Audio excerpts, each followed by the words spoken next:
Are you motivated to work out but still stuck? Let's help you build a system that actually moves you forward. That's what we're going to do today. God, you do that so much better than me.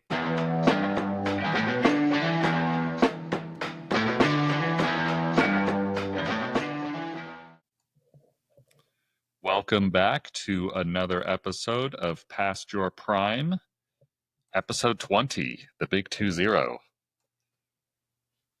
Craig Smith PT on IG. He's gaining a lot of followers from this. Spiker Kiker on IG. I've gained 1 follower. Thank you, Aunt Carol. Aunt Carol. Yeah, Nice. she's lovely. Today, we are going to follow up a bit on motivation. But before that, Alex's injury updates. Yeah, literally, once again. Yeah, I think we just change it to that. Alex injury update. Yeah. If you ever get hurt, I'll let you back in on it. But okay. For now, it's just my injury updates. Cue the music. Yeah.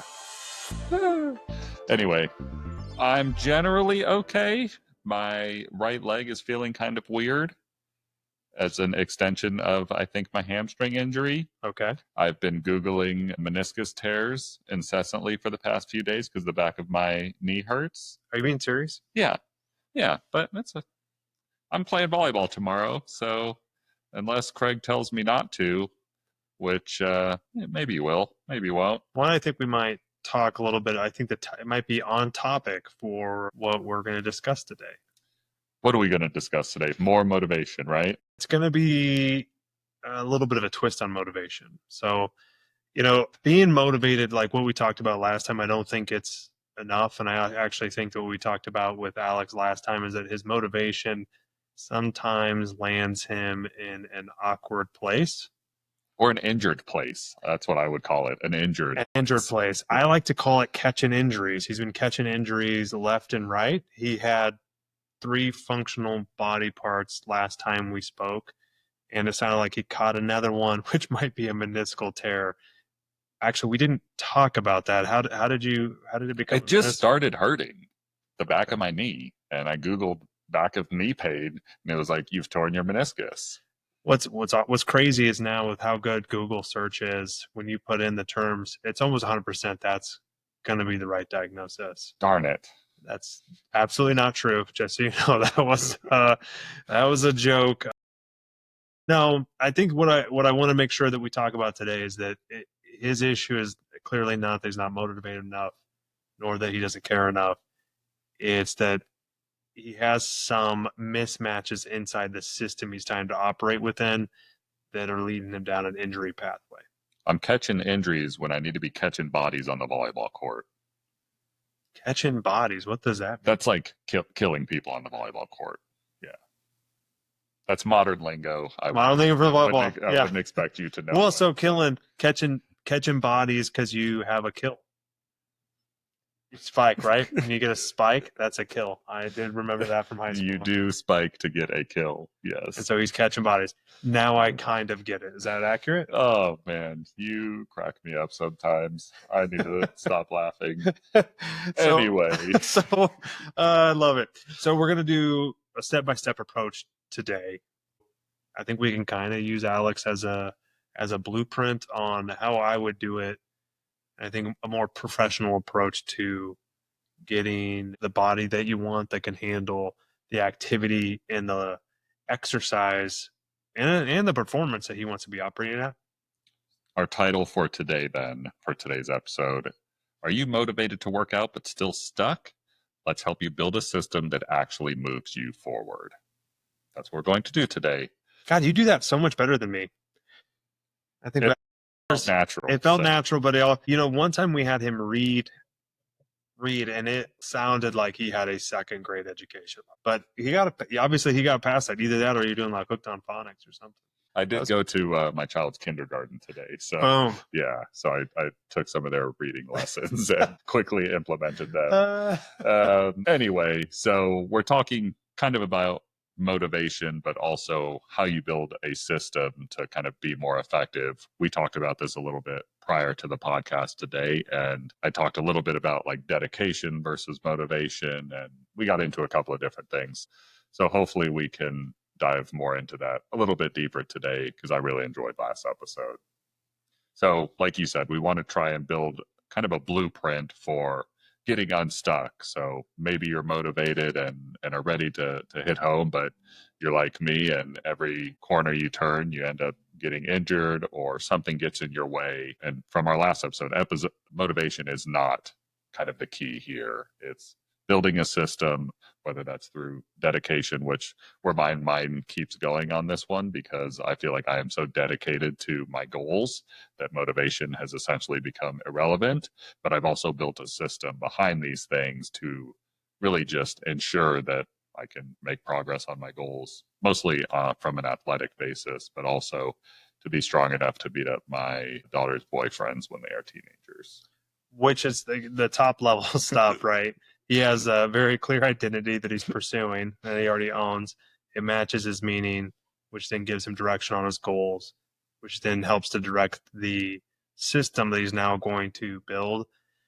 And the interesting part is, like we said before, when motivation's failing him because it actually drives him into, I call it a recurrent injury hell. And when people start to get new injuries or the same injury over and over again, a few things are happening. One, either you don't have the tissue capacity to handle the activity you're going to do. Number two, you've stopped doing the things that give you a therapeutic approach or a therapeutic improvement in your symptoms. Three, you're doing triggers all the time that you're not actually sure what things are actually causing your symptoms. So you're not managing them whatsoever. I think of obvious ones that you're trying to reintroduce or hidden ones that basically keep tripping you up. If you have those things happening, it's going to be hard, and he keeps on getting stuck in that way. So not more willpower. He needs a revamp on the system. And I feel like last episode had a big epiphany, several big epiphanies for me, but one of them was that, like, I am now convinced that I am past my prime. I'm pushing my tissue capacity probably way past where it should be. I continue to make gains from it, but I'm also having, these minor setbacks along the way. And then in terms of just like volleyball identity, like tomorrow might be the last time I play for the pro team. It might not.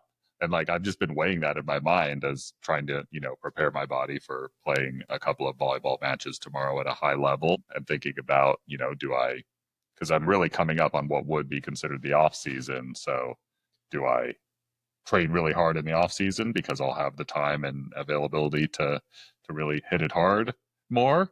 Or do I continue to temper myself and be more strategic about these things? So, well, that leads us to the first step. What's the first step?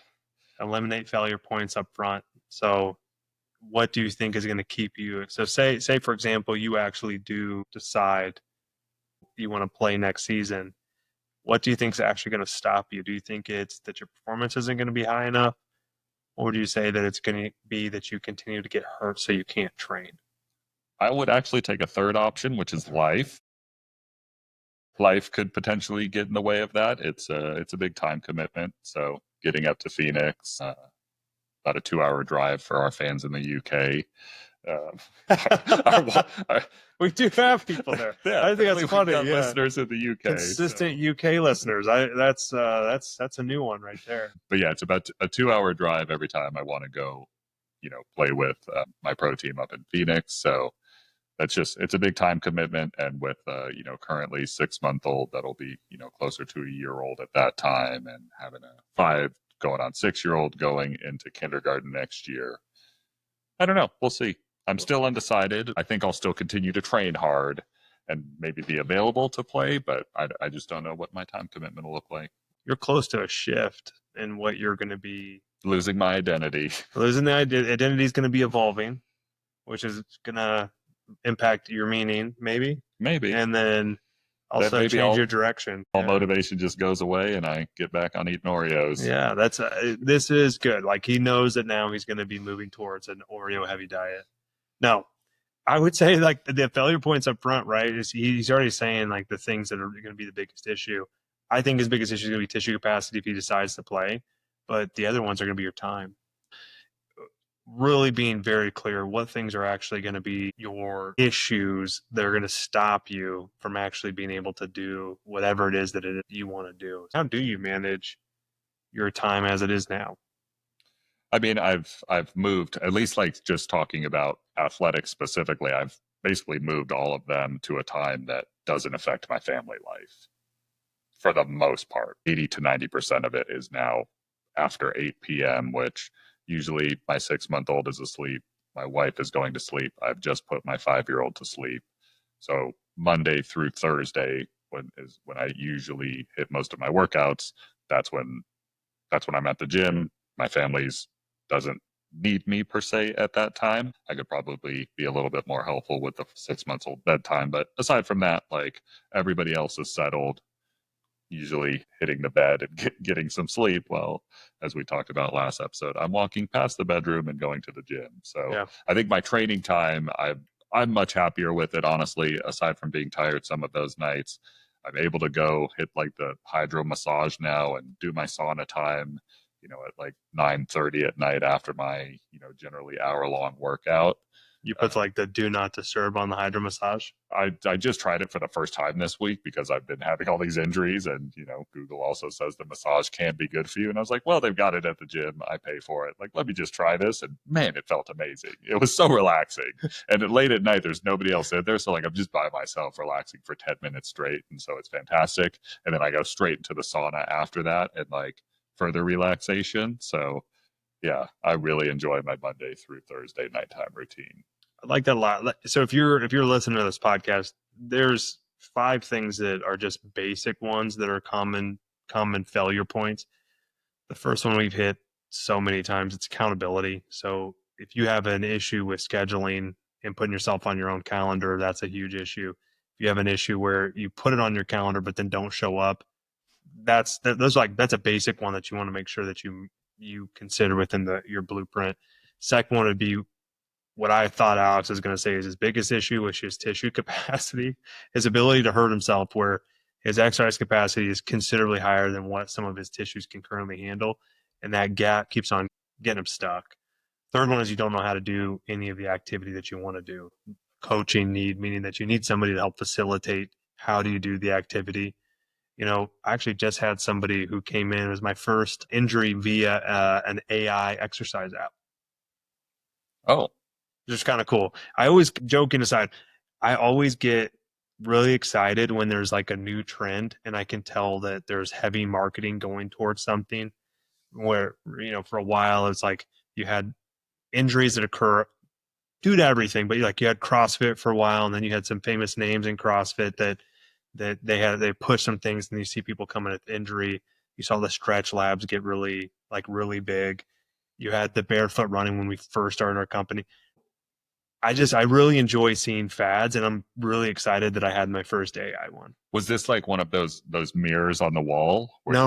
Okay. No, because I've seen those where it's like you put the mirror up and the mirror tells you what to do, and you're doing your. So no, it was actually like this person, like the thing told them how to do the workouts, and then they put some certain level of variety into it, and yeah, it just blew the person up, hurt their neck. It was kind of cool.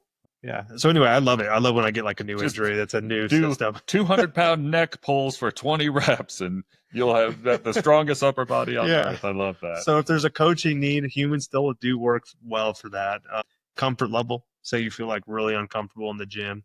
I was actually giving a talk once, and this guy told me he got straight up nauseous when he had to go into a gym. Just so nervous, anxiety. It was actually, he had to lift and do lifting when playing sports. And I think he came to hate the association of that sport for some reason. That sport got attached to exercise, and he thought that was the only way he could exercise. That's an issue. If you hate this place you're going to go to and it makes you viscerally sick to your stomach, that's a failure point, and that's probably not the exercise routine you want to go after. Right. Got to have a good smelling gym. It did smell kind of like rubber when I walked in here today. You didn't have to say that, but that's cool. Last one's like we always think is like the physical barriers, like location, the time, those like things that are just like realistic. Obviously, traveling to Phoenix, like that's going to be a huge failure point. It's a big barrier. So if you want to, you can hit those 5. Like really think through each of those before you start to build your blueprint. Yeah. And that's why having a system is so important, because it really helps you kind of as a fail-safe to get away from those things. So kind of, we've talked about eliminating failure points. next is kind of building the foundational skills, would you say? It is. Yeah. And on this one, there's the clear ones that we talked way back in the beginning where, can you do the 6 functional movements? Do you have the prerequisite strength, the endurance, the coordination, and the speed to do some of these activities, like these foundational attributes that you actually want to have inside your body? Those ones you want to learn. If you don't have those, you need to develop those skills. In my opinion, those 6 functional movements, the lower extremity press, lower extremity pull, upper extremity press, core and split leg exercises, they're the foundation for all movements in the gym. And you can always use machines, but you want to make sure that whatever tools you're using, you actually develop an ability to do them. And in my opinion, the more skilled you get at those, that's why I'm actually very biased towards functional movement exercises, because the skill that you develop with it actually makes it easier to do it again in the future. You will benefit tremendously by focusing on those physical skills. I incorporated all of those in the workout that I made that I shared with you. If you're interested in seeing what my workout looks like, drop a comment below and we can figure out how to maybe get that on the website, just as kind of like a little demo of a volleyball strength training workout that's beyond my tissue capacity. Can we? It's only beyond my tissue capacity because I load it so high. I think if I were to use manageable loads for the workouts, I would not be injured as much, but I like pushing my boundaries and seeing where my athletic performance can get. So that is on me. And then also the foundational exercises are also on pastureprime.com. So if you're interested in seeing what some of those look like from a very basic level, pastureprime.com is a good resource for you guys. Aside from that, we wanted to talk about kind of the foundational skills, meaning the physical skills and then the kind of life skills, because I feel like we've already hit on both of those this episode. But where did you want to expand more? Well, what's interesting is sometimes when we do deep dives with people on this aspect, it's not the physical skills that are the issue. The skills are actually going to be things like they don't have any work boundaries. So I mean, I have that issue. It's one of the things I've had to work really hard on is my work can expand to fill all of my day. And then I won't have any time to actually do the exercise I know I want to be able to do. So those types of things, like how do you create edges at work?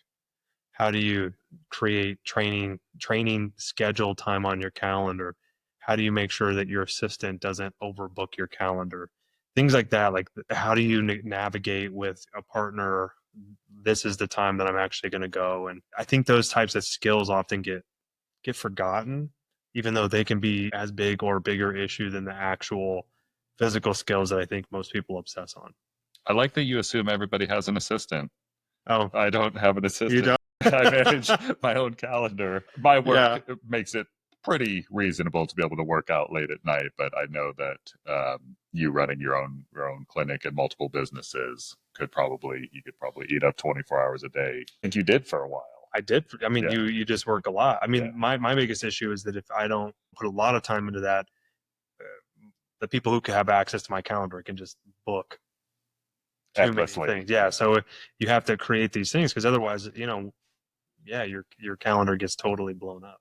Okay, so we hit physical skills, we hit life skills. I don't know that we have to dive into more on those. We've talked about them in previous podcasts. The next one we've talked about a little bit previously before, but kind of feedback loops. I'm assuming key sign plays into that a little bit. Well, I think the feedback loop, they stack on top of each other. So like the first one, the elimination piece of anything that's going to stop you. And then now you focus on building a skill.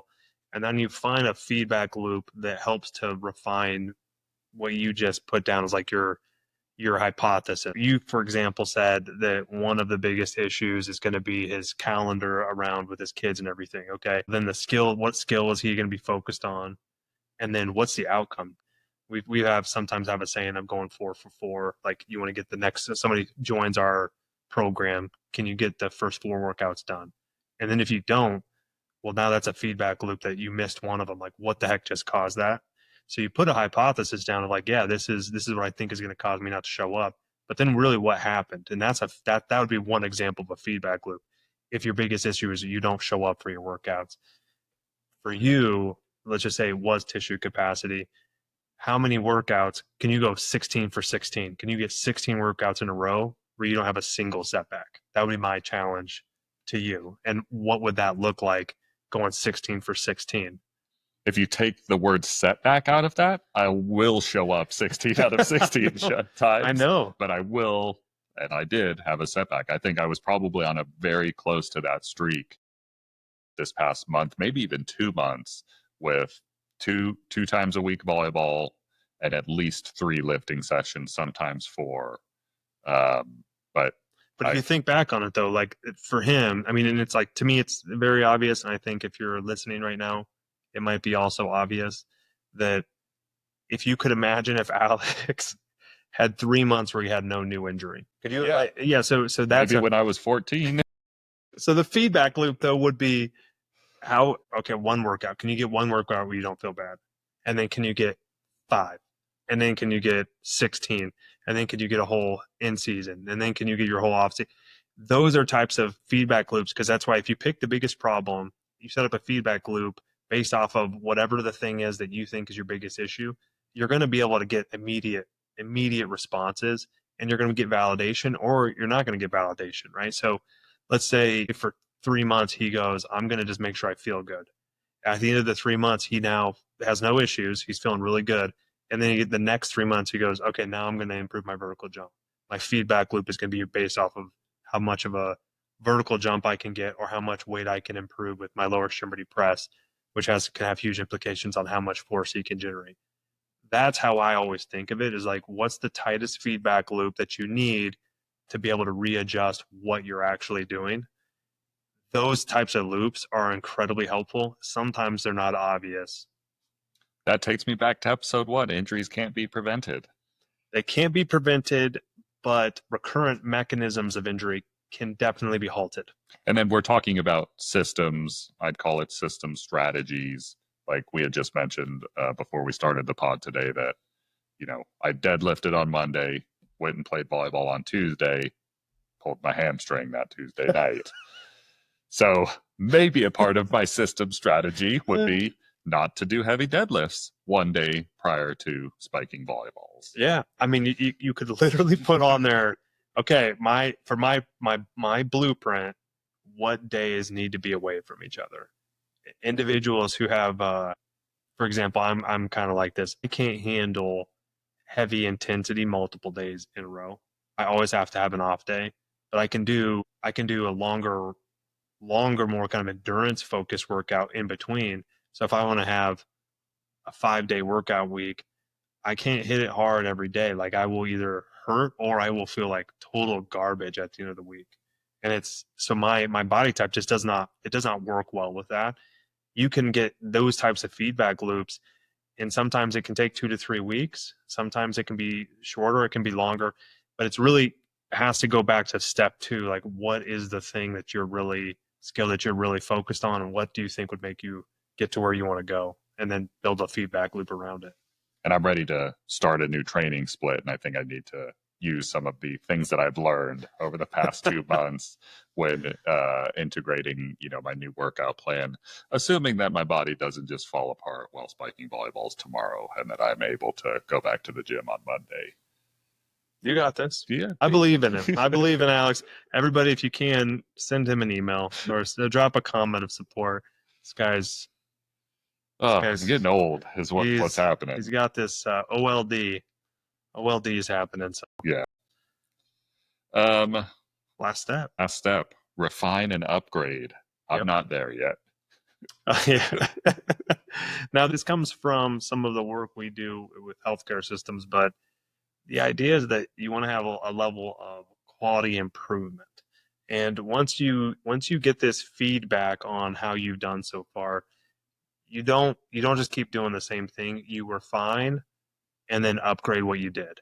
That way you don't ever really have a step back. So for example, if you find that every 3 months you get hurt, you should figure out what is happening that's causing that 3-month window to basically only be 3 months, and then upgrade your programming so that it makes it so you don't have that 3-month setback. One of the most common ones that we find when we take over somebody's programming is a lack of recovery weeks. And we'll also find that some individuals, there's certain life stimulus that then also overstresses the body. So those types of things would be like, okay, I gotta make sure that if I have a heavy deadlift day with a hard work day, and then I'm hitting, spiking, killing the volleyball, counting bodies. Love that. Killing volleyballs, killing bodies. There may be an interaction between those things, and he upgrades and updates his program around it. So instead of like committing the same mistake over and over again, you learn from what you actually did. And I think that's maybe actually more accurately the stage that I'm in right now, because I am ready to start a new training split, and I just need to be more focused and strategic in terms of what days I'm putting, because there's also the time limitation, right? Mm-hmm. I'm telling myself I'm going to go Monday through Thursday with potentially one day of volleyball in that Monday through Thursday and one day of volleyball on the weekend. If I've got my 3 training days, I need to be strategic on what those 3 training days look like and ensure that they're not overloading the volleyball days.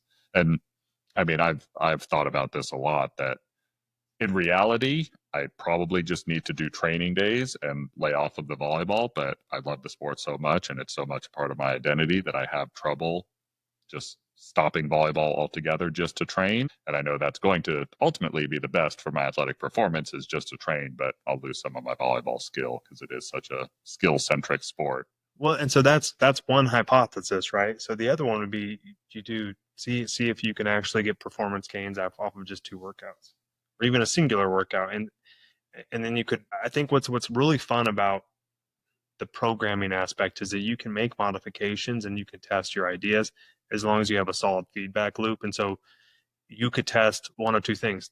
First, would his volleyball skills actually degrade? How would you test that? They did over the last 8 months while I wasn't playing. I'll tell you that for a fact. So he has really solid evidence of that. So that's number one. If he's going to continue to play, is that even possible for you to, if your skills degrade like that, for you to continue to be able to play?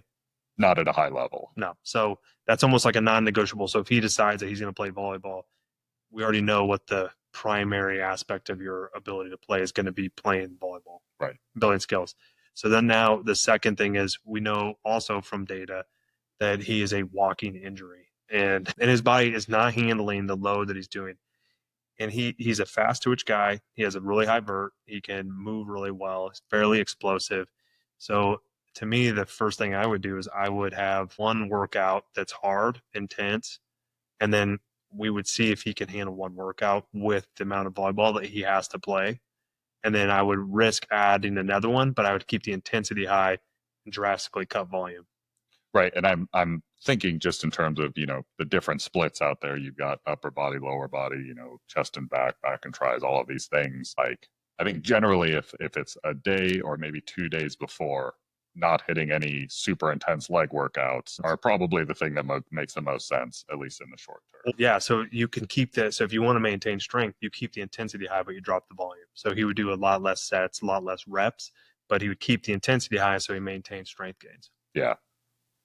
Yeah. I kind of got away from motivation, which I know we were trying to talk a little bit more about motivation today, but it was still intertwined. Yeah. And I think that, at the end of the day, the idea is that if motivation is not your barrier, say you're like Alex, he's super motivated, but that's not his issue. And I think that if motivation is not your issue and you're still stuck, this is one way, a stepwise progression that you can really think through what's actually your sticking point. Yeah. You're not actually stuck. It's because you're broken. It's because you're broken.